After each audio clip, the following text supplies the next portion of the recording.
He promised to support my dreams, to build a life together. But instead, he used me, manipulated my trust, and tried to steal everything I had worked so hard to create. When I realized what he was doing, I had a choice: stay silent and lose it all, or fight back. I wasn't going to let him take what was mine. I turned the tables on him, exposed his lies, and reclaimed my life. But the hardest part? Realizing that the person I trusted most was the one I had to fight against. My name is Claire Jennings, and for the past 5 years, I have been building something I'm incredibly proud of: my own business. I've poured my heart, my time, and every ounce of energy into making it a success. It hasn't been easy, not by any means, but it's mine. From the outside, I look like any other successful entrepreneur: confident, capable, maybe even a little intimidating to some. But what no one knew was that behind closed doors, I was fighting a battle I never thought I'd have to fight. I had always believed in partnership, in the idea of being a team with my husband, Ben. We met during college, both bright-eyed, ambitious, and convinced we'd conquer the world together. We were the perfect match in the beginning. We had the same goals, the same values, the same hunger for success. Ben was always the kind of guy who had his hands in a little bit of everything. He was charismatic, charming, and seemed to have a knack for talking people into believing anything he said. At first, I thought his confidence was a strength, but over time, I started to see that it wasn't just confidence, it was manipulation. When we got married, we promised each other we'd support each other's dreams. Ben always said he was proud of me for starting my business from scratch, for being ambitious and making something of myself. But somewhere along the way, I began to realize that his pride wasn't quite as genuine as I had thought. He was proud of me, sure, but mostly because he saw my success as a way for him to get ahead. My success was his success, but his definition of success was different from mine. The moment I knew something wasn't right was when I started noticing subtle changes in Ben's behavior. It started small, a comment here or there, something that didn't quite sit right. "You're doing well, babe," he'd say, his voice almost too sweet. "But maybe you should think about expanding. A few more investors maybe, and we could really take it to the next level." I would nod, trying to remain focused on the work ahead. I had been doing just fine on my own, thank you very much. But Ben wasn't satisfied. It wasn't enough for him that I had built a successful business from nothing. He wanted more, and not just more for me, but more for him. He wanted a cut, a slice of the pie that I had worked tirelessly to create. Over time, his requests grew bolder. He started suggesting that we should merge our finances more closely, that maybe I should hand over more control to him, or that he could help run the business. It was always framed as support, as if he were just trying to help me grow. But the more he pushed, the more I began to see his true intentions. I remember the day I finally confronted him. I had been sitting at my desk, going over some numbers, when he walked in with that same charming smile of his. "You know," he said casually, "I've been thinking. Maybe it's time to bring someone in who knows how to take this business to the next level. Someone who has connections, someone who knows how to get you the money you need." I looked at him, already feeling that familiar knot tightening in my stomach. "And who would that someone be?" I asked, keeping my tone level. Ben sat down across from me, leaning forward with that look in his eyes, the one he used to get when he was about to pitch me on something.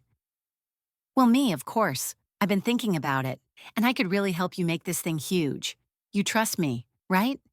I know the market, I know the people, and I know how to get things done.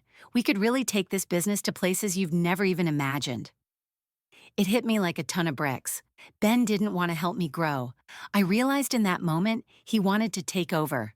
He didn't want to support my success. He wanted to be the one calling the shots. He was trying to manipulate me into handing over control of my business, using the same charm and charisma that had always worked on me. But this time, it wasn't going to work. I stood up, my voice shaking but resolute. "No, Ben, this is my business. I built it from the ground up, and I'm not going to let you take credit for it, or try to steal it from me. I've worked too hard for this." His face darkened, the charming smile replaced with something colder, something more calculating.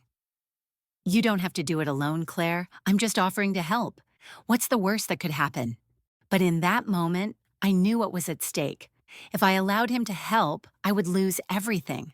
I would lose my independence, my hard work, my pride, and I would lose the one thing that meant more to me than anything else: control over my own destiny. I realized I had a choice. I could either let Ben manipulate me into giving up what I had fought for, or I could turn the tables on him. And for the first time, I wasn't going to back down. The realization hit me like a slap in the face. Ben wasn't just trying to help me grow my business, he was trying to steal it. And that's when something inside me snapped. I could no longer pretend that this was just about him supporting me. This was about power, control, and him trying to manipulate me into giving up everything I had worked for.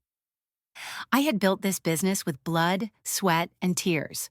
It wasn't his to take, no matter how many times he tried to disguise it as help. I had never been the kind of person to back down from a challenge. Ben had underestimated me for far too long. It wasn't just that he thought I was naive, it was that he assumed I'd never see through his plan. He thought he could exploit my trust in him, use our marriage as a shield to take what was mine, and I was done with it. I knew I had to act fast, and I knew I couldn't do it alone. The first step was to secure my assets, everything that made my business mine. I had been so trusting, so focused on my work, that I hadn't always kept track of every detail. But now, I needed to make sure everything was locked down tight. I started by contacting my lawyer, who had helped me draft the original business contracts and agreements. I needed to know what options I had if it came to a legal battle. I was smarter than Ben thought. While he was busy trying to convince me that it was in my best interest to partner up, I was quietly setting things in motion. My lawyer advised me to take precautionary steps to ensure my intellectual property, assets, and business rights were protected. No one could take what was mine. We discussed how I could maintain control over the business and prevent Ben from having any say in how it was run, even if he was trying to force his way into the picture. While I took care of the legal side of things, I also began looking at ways to expose Ben. I wasn't just going to let him get away with his plan. He needed to be held accountable, and I was going to make sure he understood that. The more I thought about it, the more I realized how important it was to do this right. I had worked tirelessly to build a reputation for myself in the industry, and I wasn't about to let Ben's manipulation and selfishness tarnish everything I had built. I started reaching out to key people in my business, clients, investors, employees, and making sure they knew that I was in charge. I didn't want any whispers behind my back, any secret plans that could undermine my authority. I didn't care what Ben had told them or how he'd tried to paint me as someone incapable of handling things on my own. I was not going to let him turn the tables. I had every right to control my business, and if anyone questioned that, they would be hearing from me directly. The next time Ben approached me with his helpful suggestions, I was ready. I had prepared myself, both mentally and emotionally, for what I knew would be a confrontation. When he came into the office that evening, looking confident as ever, I greeted him with a calm that I hadn't felt before. "Claire, I've been thinking," he started, leaning casually against the desk. "I really think we should take this to the next level. Expand quickly, bring in some fresh blood, maybe get some investors on board. It'll be good for both of us." I looked up from my computer screen, my gaze steady. "Ben," I said, the words coming out with surprising clarity. "This business is mine. You don't have a stake in it, and you never will. I don't need you to help me anymore. You've crossed the line, and I'm not going to let you steal what I've built." His smile faltered, just slightly, but I saw it. He wasn't used to being spoken to like that. "What are you talking about?" he said, his tone suddenly defensive. "You can't seriously think I would try to steal your business. I'm just trying to make things easier for you." "No," I said, standing up, my voice gaining strength. "You're trying to take control of something that isn't yours. You've been trying to manipulate me into giving you access to everything I've worked for. But it ends now." Ben's eyes flashed with anger, the calm facade cracking. "You think you can just shut me out? You think you can push me away like this?" He spat. "You'd be nothing without me." That's when I saw it, the true colors of the man I had married. The arrogance, the entitlement, the belief that he was somehow entitled to everything I had.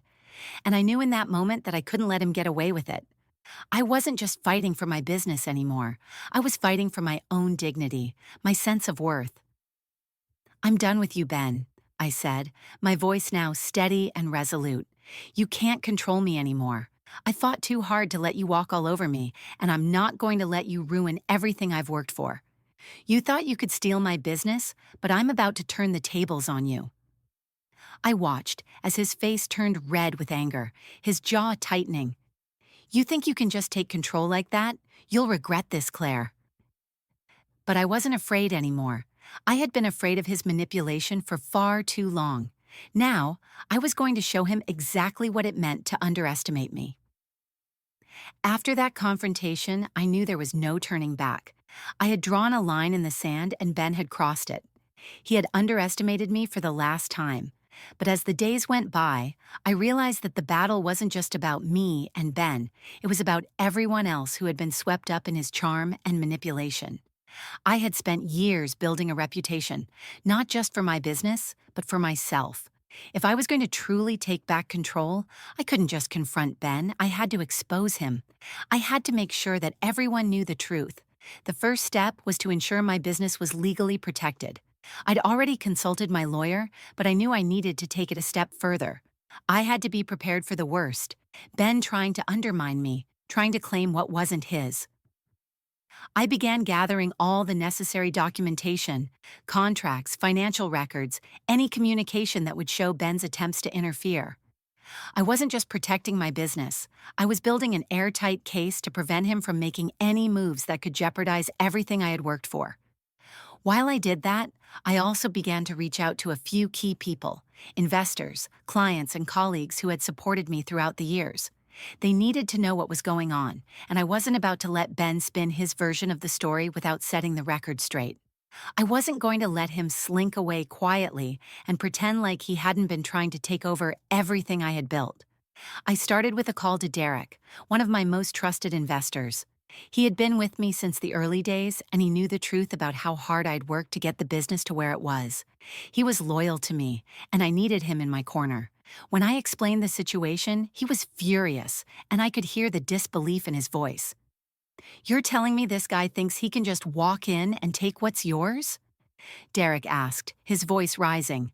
"That's not going to happen, Claire. You don't have to worry about that. We've got your back." Hearing his support lifted a weight off my chest. But I knew that even with people like Derek in my corner, Ben wasn't going to go down without a fight. And I wasn't naive enough to think that this wouldn't get ugly.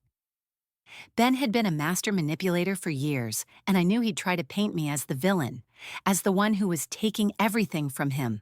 But I wasn't going to let that happen. I had the facts, I had the support, and I was ready to show everyone what he had been trying to do. Over the next few days, I started taking action. I called a meeting with the board of advisors for my business.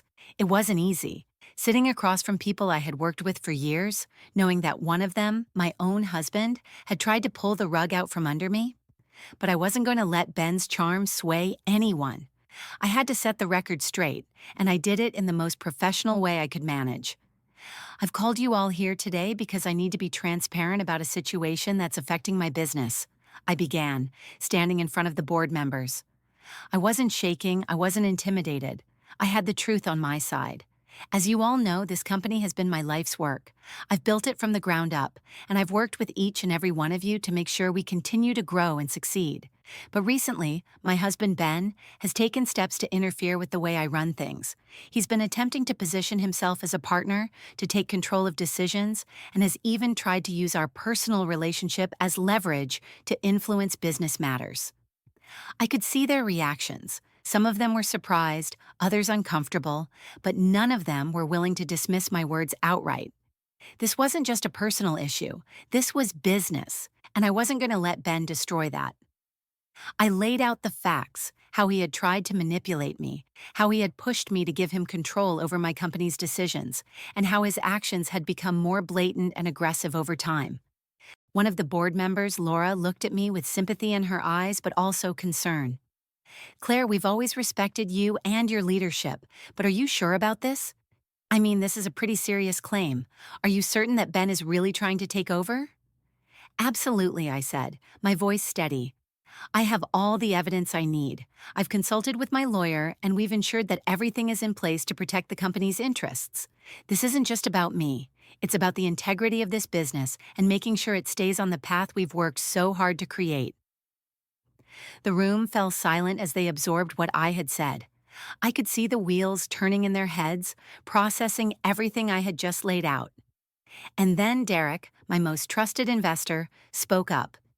"If you need any support, Claire, we're behind you. We won't let Ben try to take over what's yours. He doesn't have the right, and we all know that." The other members nodded in agreement, their expressions firm.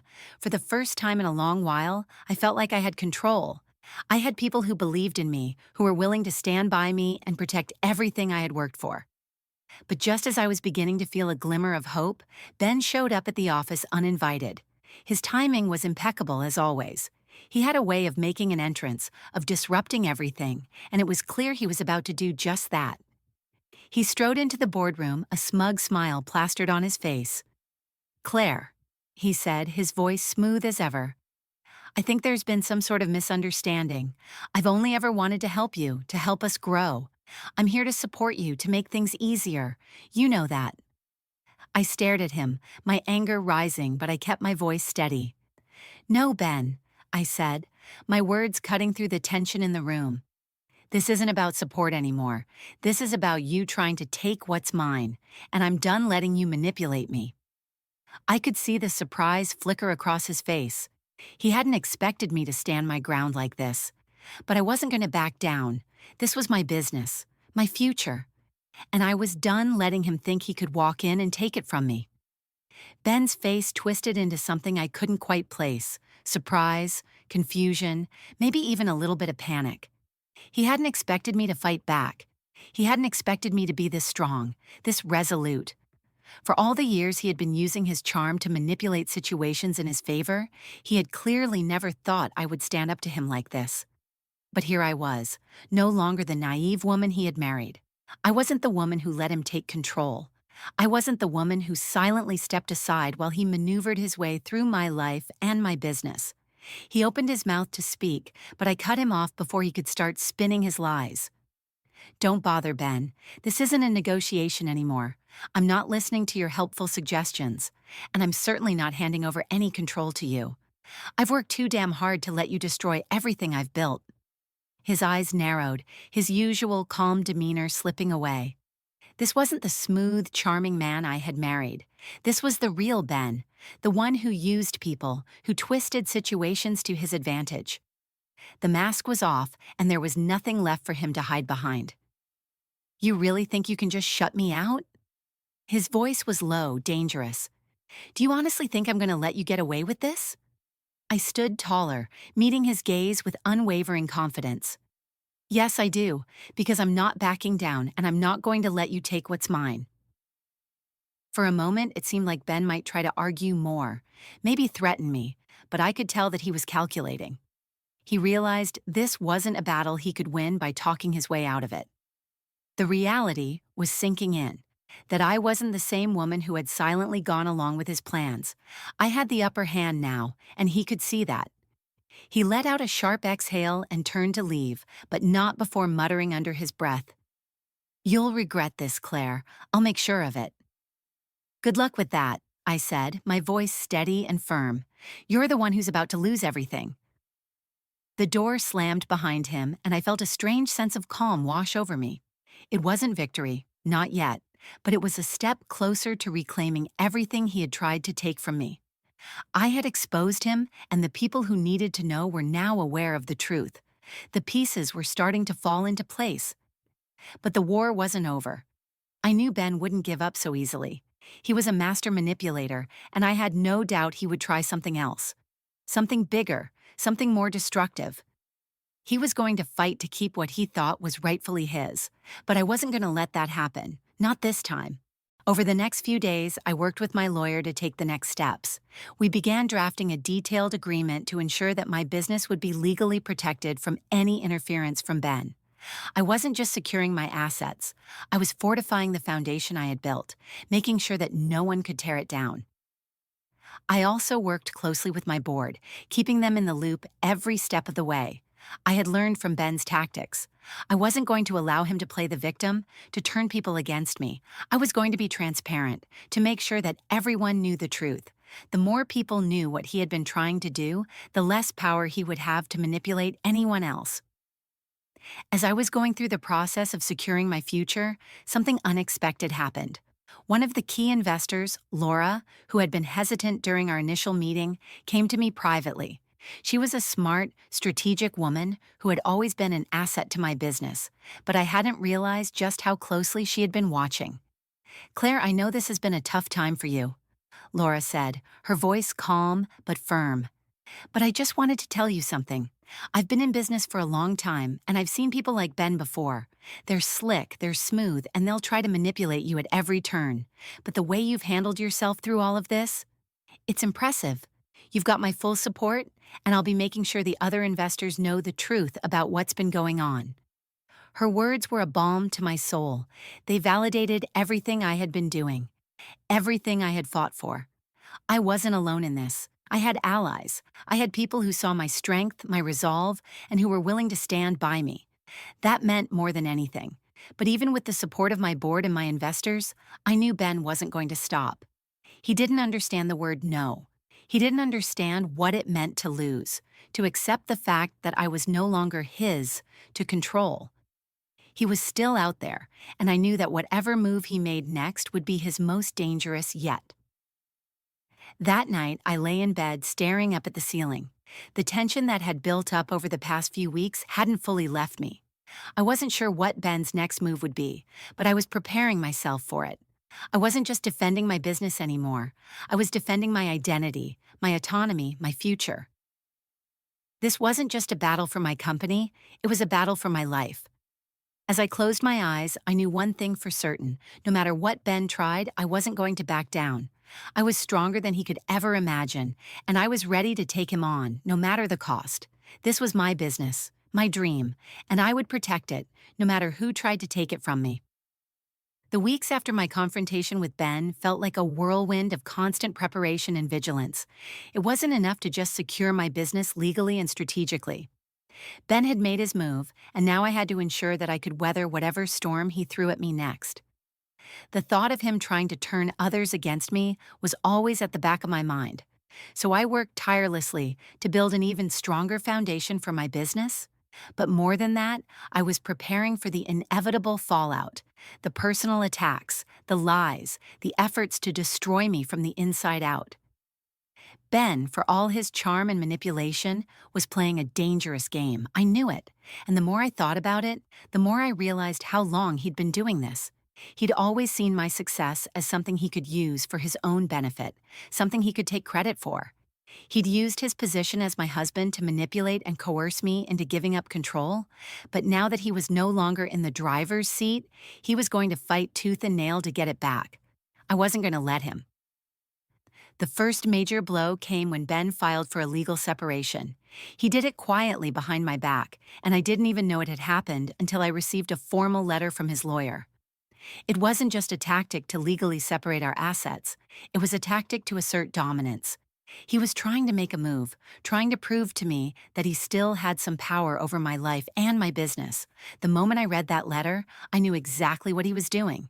He was trying to put pressure on me. He thought that by getting the law involved, he could scare me into giving up, into backing down. But that wasn't going to happen. I immediately called my lawyer. We talked through my options, and he assured me that Ben couldn't just walk in and take over everything without a legal basis. I wasn't going to let Ben manipulate the situation into something I didn't control. While my legal team worked on responding to the separation, I also reached out to the board once again. This wasn't just about legal tactics, it was about making sure Ben couldn't use our shared personal connections to make me look bad. I didn't trust him, and I wasn't going to let him twist the narrative in his favor. I took a more public approach to my business dealings. I started hosting meetings and events that involved clients, investors, and key stakeholders. I made sure I was seen as a strong, capable leader, someone who wasn't afraid to stand her ground. My message was clear. This business was mine, and no one was going to take it from me. Not Ben, not anyone. But Ben's retaliation didn't stop there. One evening, just as I was getting ready to leave the office, I received an email from a journalist who claimed to have inside information. Ben had reached out to him, feeding him stories about how I had been irresponsible with our finances, how I had made poor business decisions, and how he was looking out for me by trying to intervene. It was all lies, of course, but the damage could still be done. If this story went public, it could tarnish my reputation, plant seeds of doubt in my investors' minds, and put everything I had worked for in jeopardy. I couldn't let that happen. I had to take control of the narrative, and I had to do it quickly. I immediately reached out to my PR team, who began drafting a statement to publicly address the issue. I also called my lawyer and made sure we were ready to sue for defamation if necessary. I wasn't going to let Ben destroy me with his lies. The next morning, before the story could gain any traction, I issued a public statement, refuting the claims Ben had made. I laid out the truth in clear, concise terms, showing exactly what had happened, how Ben had tried to manipulate me and take control of my business, and how I had fought back to protect everything I had built. The statement was firm but professional. It was also strategic. By putting out the truth first, I ensured that Ben's version of events wouldn't be able to take root. I also took another step. I reached out to the key media outlets that would cover this story and made sure they understood that I was available for interviews. I wasn't going to hide from this. I wasn't going to let Ben dictate how the world saw me. If he thought he could tear me down, he was about to learn just how wrong he was. The response was swift. Within hours, my statement was all over social media, the press, and industry blogs. The narrative had shifted. Ben was no longer the supportive husband trying to help. He was the manipulative spouse trying to take what wasn't his. His reputation, which had always been built on charm and deceit, began to unravel. People saw through him, and for the first time, I wasn't just the woman being manipulated. I was the one exposing the truth. The days following the media storm were a blur. The initial shock of Ben's retaliation had passed, and I was now in full control of the narrative. The attention wasn't just about the scandal anymore, it was about the fact that I had turned the tables on Ben. He had tried to destroy me, but instead, he had exposed himself for who he truly was. The defamation suit against him was in motion, and I made sure my legal team was as aggressive as possible. I wasn't just fighting to protect my business anymore, I was fighting for my integrity, my sense of self-worth. I couldn't let him get away with this. As the weeks passed, I saw the impact of my actions. My investors were more supportive than ever, and my employees rallied behind me. They saw the strength in my resolve, the determination in my actions. I had shown them that I wasn't just a businesswoman. I was a force to be reckoned with. Ben, on the other hand, was unraveling. The more I pushed back, the more his facade of calm and control crumbled. He tried to salvage his reputation, tried to play the victim, but no one was buying it. He had overplayed his hand, and now everyone saw him for what he was. A man who thought he could take what wasn't his, using manipulation and deceit to get ahead. The final blow came when one of Ben's former colleagues came forward with additional evidence. Ben had been funneling money from my business into secret accounts, using it for his own investments. The betrayal was complete. Ben hadn't just tried to take control of my business. He had been siphoning off its resources for his own gain. This new evidence was the final nail in his coffin. With the truth fully exposed, Ben had no ground left to stand on. His legal team tried to fight back, but it was over. I had won. The defamation case was settled in my favor, and I was granted full control of my business, with no further interference from him. In the aftermath, I took a step back and realized just how far I had come. I had faced my worst fear, losing everything I had worked for, and come out the other side stronger than ever. The business was thriving, my reputation was intact, and I had learned something invaluable. My strength didn't come from Ben or anyone else. It came from within me. I had rebuilt myself from the ground up, just like I had rebuilt my business. And as I stood at the helm of my company, I knew that nothing, not even Ben, could take that away from me. The tables had truly turned, and I had come out on top.